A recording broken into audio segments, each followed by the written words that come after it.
Here's a universal right. Cousin John, you're a fascist and the revolution will not spare you. Yeah. Also, let's look at this Hasanabi bingo. It's time for Hasanabi bingo.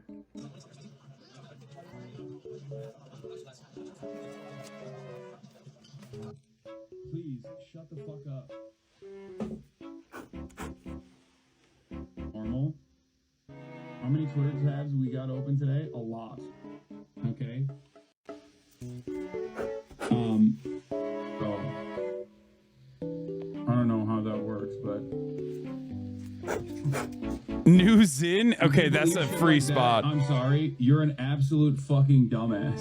Okay, that's it. If you believe. Anyway, the point I was making.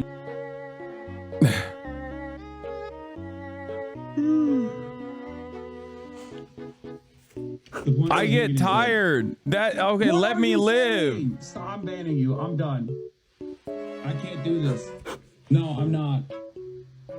We are so cooked. America as a nation is so cooked. I will always keep repeating this. I hate that I have to give it to Brian fucking Kill Myself of all people. Okay? It makes me want to say, get the fuck over here, dude. What's wrong with you? What the fuck is They called me a fucking idiot in the chat. What the fuck is wrong with you, dude? He said America deserved 9/11. Stop crying, bitch. Anyway,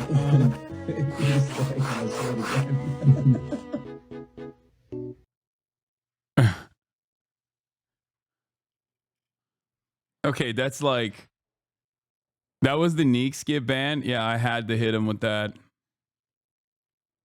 The worst part of CENKsgiving was him insisting that you be called something other than progressive left or whatever. Yeah, I don't know what's up with him on that front. Yeah, I think what anyone who is in support of the working class in the United States of America, you know what they need most? More sectarian infighting. We need more labels and we need more infighting. And what we need to do is just like spend every moment with the limited amount of power, the fractional amount of power and influence that we already have, which is nothing. It's marginal. It's basically inconsequential. What we should do is use all of the finite amount of energy that we have instead of organizing against, like, you know, growing fascism in this country or organizing against the Democratic Party that refuses to listen to the very reasonable demands being made by the populist left. What we should do instead is fight each other over disagreements. That's me. That's my TikTok. Congratulations, Rena Kachow. It's a fantastic TikTok.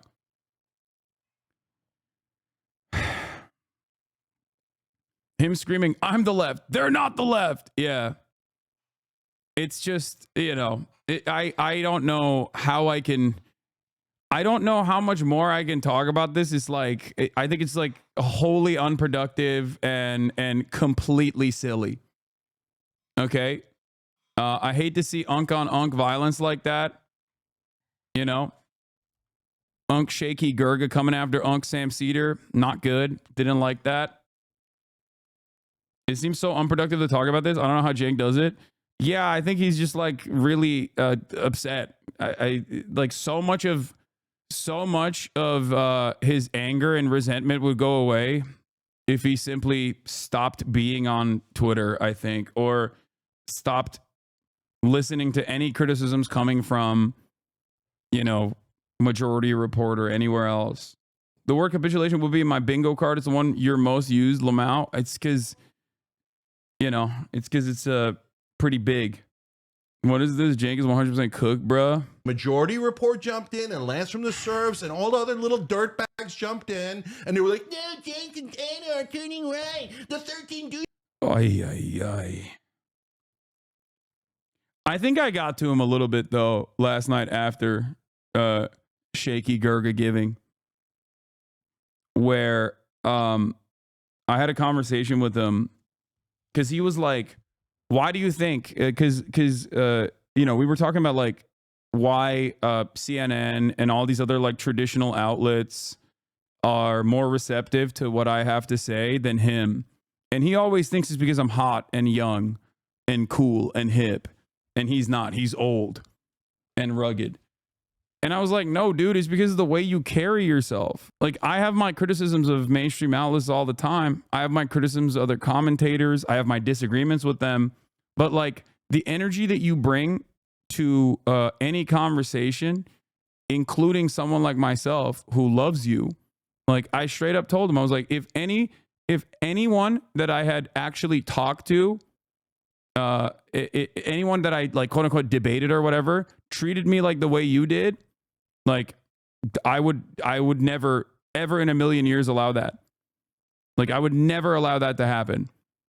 And if you're having that energy with me, someone, you love, your nephew, then yeah, I'm assuming you carry that energy with a lot of people you don't know that well, who don't have that familial relationship. And yeah, that breeds resentment, that breeds anger. And it's like overall very unnecessary, And I think he got that. He understood that a little bit. Because I basically was like, listen, I would never allow another person to talk to me like the way you talk to me. And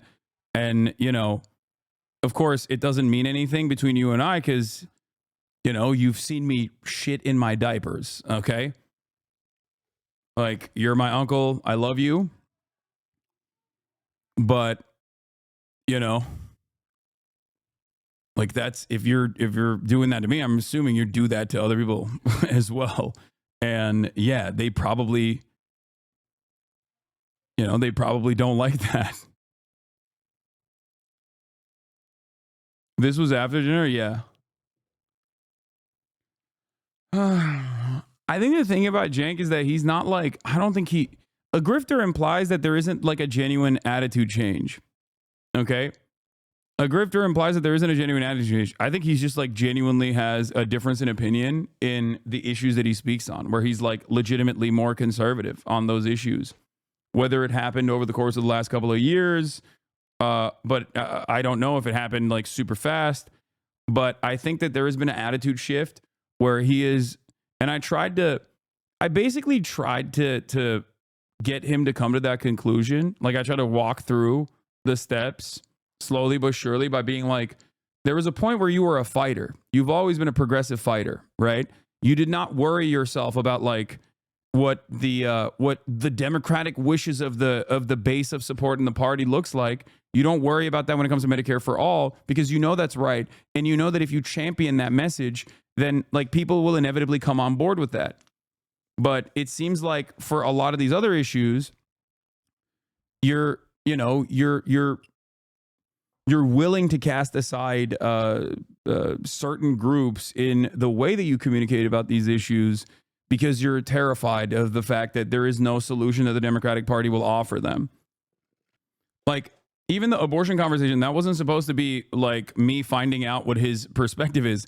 I was just I thought that we were in agreement on abortion, that any sort of legislative hurdle like that on a process that already is like automatically limited to the people that need it desperately, given the invasive nature of the surgery and the cost of it alone, that any sort of additional legislative hurdle is going to cause problems in the same vein that like any sort of restriction on abortion causes problems. And then I wanted to use that as an example. I wanted to use that as an example to bring it back to the subject matter on like, 3 strikes and you're out. It's a felony conversation, Because when you add additional restrictions on our already very restrictive, very draconian criminal justice system, you end up, it's the dynamic that, 3 jewelry thefts, like the guy who stole jewelry 3 times versus the guy who stole pizza 3 times. You know what I mean? Like there are a significantly larger number of people who will be stealing 3 slices of pizza over, doing jewelry theft. And yes, I think that the way it works is, the way the law works is you're supposed to, because it's so broad sweeping, yes, you either say, nah, fuck it, like all of those people have to go to prison, all of those people that like steal, you know, here and there, they have to go to prison because they're routine offenders and repeat offenders, rather than it just, you know, as long as the guy who's like stealing jewelry is going to prison too. I don't think that that's all right.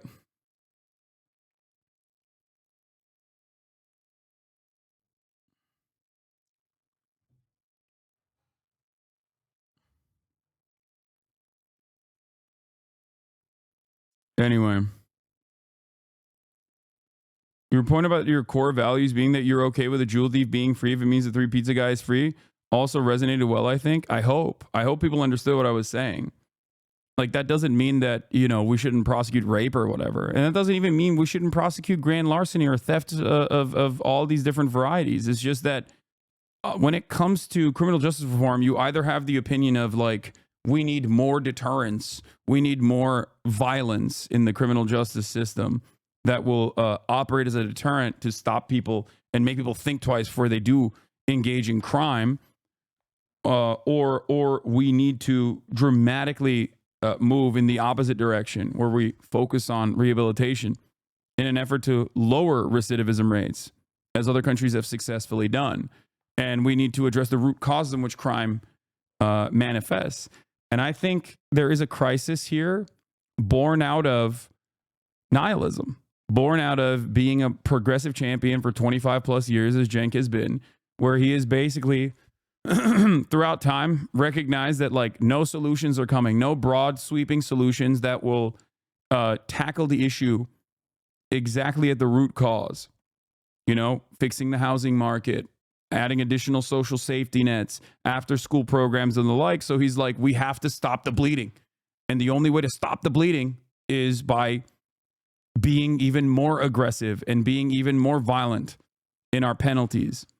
And that in and of itself is a terrifying prospect. That's when you cave to the reactionary in your mind, when you give in.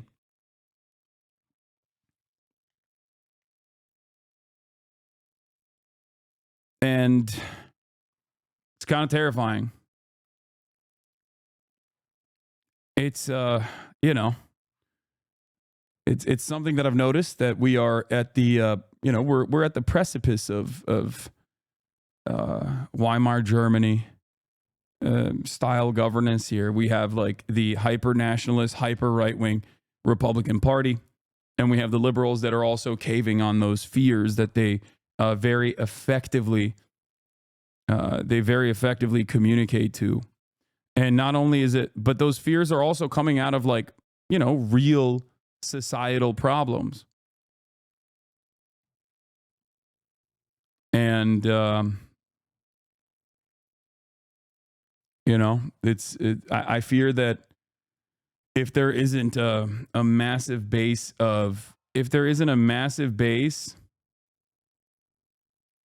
that recognizes the problem and works actively to try and fix it, we're just going to keep bouldering towards fascism.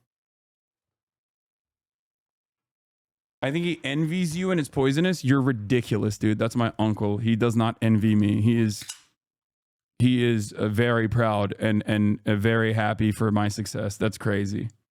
Douchebags are right. We need to protect every transposition get free surgery. Even in China, even though we have nothing to do with China, we hate them. They're Nazis. You got to okay. I mean, I'm 100% right. Every dirtbag show did it. You got to Every dirtbag show did it.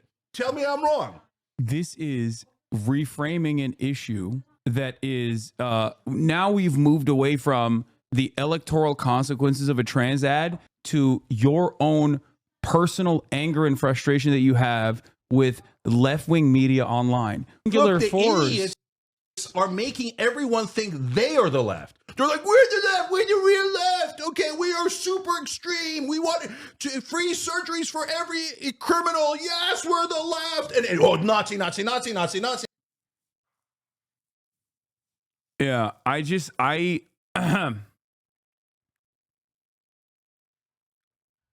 don't think that this is like I think no one in this no one that was mentioned in this conversation has any real motion whatsoever in moving the needle. Like, no disrespect to anybody.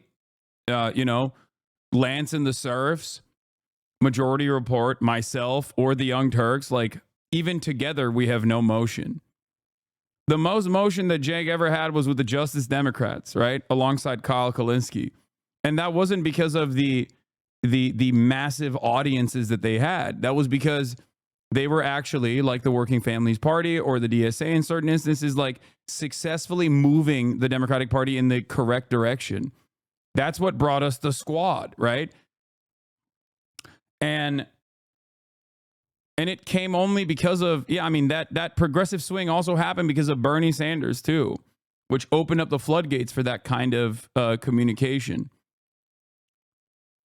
So, yeah, Sunrise Movement too. And I think like getting lost in the minutia of online commentary stuff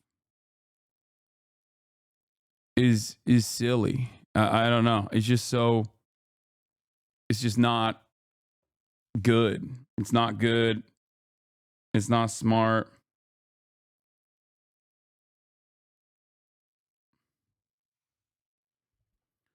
Do you think that America's culture of violence contributes to our crime issue in a memorable way? I just feel like our culture we grow up in America is different than Norway, for example. I think American culture contributes to it, but culture is just a reflection of the material realities. So I think it's historically speaking, American culture is developed off of American proto-capitalist sentiment early on with the Pilgrims, and has evolved into what it is now. This like incredibly violent aberration. So, American culture was far more left during FDR and earlier. Yeah, on certain aspects, you're right. On like adjusted to its time. On economic improvements, yes. But obviously, socially speaking, fuck no. You know what I mean? Like, we had the Jim Crow South at that point. The New Deal also specifically carved out black people. Like, this is not, this is pre-civil rights. We had internment camps for Japanese people. There were a lot of progressive policies that were implemented in terms of economic policies. But there was also a shit ton of regressive, a shit ton of reactionary policies that were also implemented for marginalized populations. And I don't think that it's appropriate to cast these people aside. I don't think it's appropriate to write them out. You know what I mean? So I disagree with that. Friend of the show on Friend of the Show violence. Yeah. I have seen this and I love Ested. And now that I'm one of the pod Johns, I feel conflicted here. You know what I mean? I love Ested. He's smart, and I always got his back. You know what I mean? I mean, he cooked here too. You okay? Have you not got enough credit for breaking the news that Joe Biden is old? You think you'd have more shame, but I understand that this is just like a game of Sims for you. He said, a good ad for the importance of independent media. I think Ested should go on the pod Johns. I think the pod Johns should have him on. I hate seeing my oomphs fight, my Twitter oomphs. You know? The girls are fighting, yeah. I grew up watching Jake in high school, and he was a major influence on me politically, but I became totally disillusioned in 2016 and disengaged until I found your commentary. It feels like I outgrew TYT. I mean, maybe. I think that these guys also think that, like, there is a real amount of, like, audience capture that like those who are on the hyper left, woke left, whatever the fuck you want to call it, people like myself engage in. Like, they can't comprehend that like I genuinely don't give a shit about trans people participating with cis people in athletic competition. Like, I just don't care. And not only do I not care, but I also understand exactly where that fucking anger and resentment comes from. And it's weird because like they also understand where that anger and resentment comes from. This is a deliberate mechanism to create a permission structure to shit on trans people. Like, yeah, so I'm not going to play along with that, you know? And I think every time you even have that conversation, whether in defense of it or whether you are there to like showcase how rational you are as opposed to these like crazies on the left or whatever, you're basically giving it more legitimacy. You're giving it more air. And I don't think that it's necessary, other than talk about how fucking silly and insidious and ridiculous these bills are, these anti-trans bills are, by pointing to the madness of it all. I think that in and of itself is a much more successful strategy, like of deflection. And I don't know why. I just don't understand why people can't see it the way that I do. And it's my fault. I should be able to communicate this a little bit better than I have. And I don't think I've done a good enough job, you know, granting a permission of persecution because some people don't like it. They said that for desegregation. Exactly. Exactly. Every step of the way, there is going to be people that are, you know, not going to agree with whatever progress that you want to implement, right? People don't like change. That much that's a stable thing, okay? People love stability and hate change. I think it's our job as progressives to basically communicate why these things are, you know, these attacks are silly, or why these things are not a bad thing at all. Why these policy measures are not bad at all. If they are making it easier for people to be themselves in public, and it doesn't hurt a single fucking person. So it's very frustrating. People don't hate change, they fear change. Our job is to educate people so they don't fear. Yeah, exactly. Yeah. Anyway. I don't think he gave in. I think he's grabbing onto what is left to grab onto in his view. He doesn't see help being given in his and everyone else's community. And I get it, to be honest. What? Do you think you could see yourself going even further beyond the Super Saiyan left? No, this is the maximum left position that I will be on board with. Who knows? It's understandable you didn't have the best answers considering his family. Yeah, I mean, I wasn't there to, like, you know, rip him apart. I think one of my biggest I think going forward, if I'm going to debate people, I'm just going to, like, debate people that I hate, instead of trying to have, like, a normal, polite conversation where I try to reason with them. Because I'm either, this is where I thrive, okay? We can have polite disagreements, but I'm, like, here to explain and reason, you know, what my position is, and explain what my position is. But if I go into a conversation with this kind of energy, but the other side is basically there to just, like, yell and shit, yeah, it's just not, you know, like, I can't match the energy with my uncle. I love him. It's not going to happen. You know, I'm not going to be combative.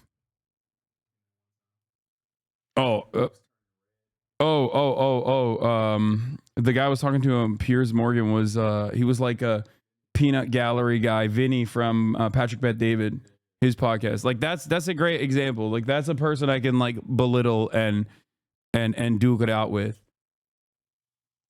Yeah. This means the end of CENKsgiving then, yes? No, of course not. I'll still have conversations with Cenk. No, no, we're gonna keep doing CENKsgiving, chat. That's gonna keep happening. You know? I'm sure you've had heated comments with Cenk before, and it was barely heated from your end, but fair play going in through in front of 30K. Please never say, I am the left. Yeah, no, I don't. Let Unc smoke a joint before or something? Yeah.